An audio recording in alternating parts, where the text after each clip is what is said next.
हर कोई ये सोच रहा था कि रमेश भाई आखिर अंजलि की मदद क्यों कर रहे, लेकिन अब जो सच सामने आने वाला है वो सिर्फ युवराज ठाकुर ही नहीं, पूरे राजवंशी परिवार को हिला देगा।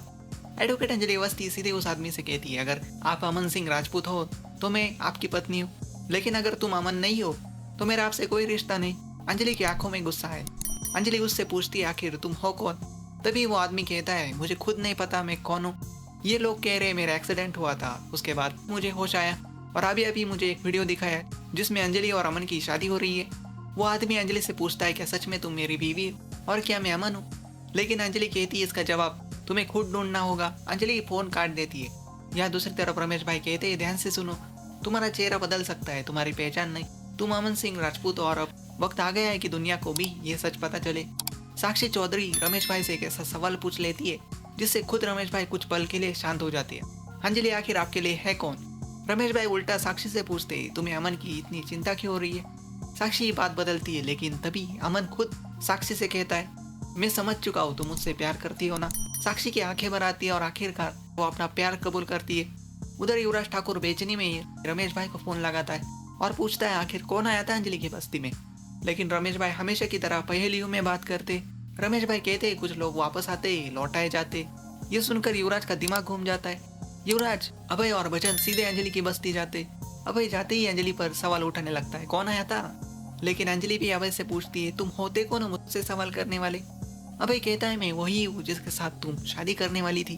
तभी अंजलि उसका घमंड तोड़ते हुए कहती है, लेकिन शादी हुई नहीं थी क्योंकि तुम्हारी औकात नहीं है। ये सुनते ही अभय का गुस्सा फूट जाता है। तभी वेद वहां आता है और कहता है, अंजलि जी आप इन लोगों से बात मत करिए, इन लोगों को औरतों की इज्जत करना आता ही नहीं है। वेद की बात सुनकर अभय गुस्सा हो जाता है और अभय की औकात तो देखो।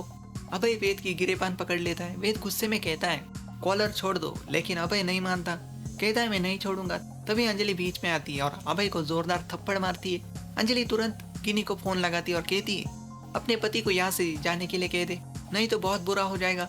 अंजलि फोन अभय को देती है। अभय कहता है गिनी से, खुद को मेरी पत्नी मत कहो। गुस्से में अभय अंजलि को धमकी देता है, वो उसे उठा कर ले जाएगा।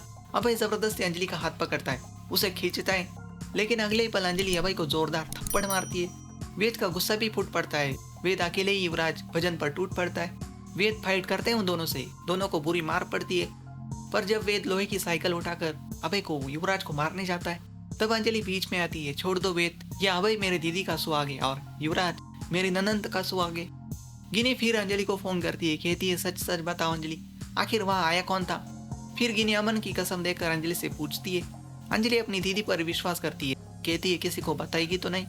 अंजलि कहती है, जो आदमी आया था वो अमन सिंह राजपूत है।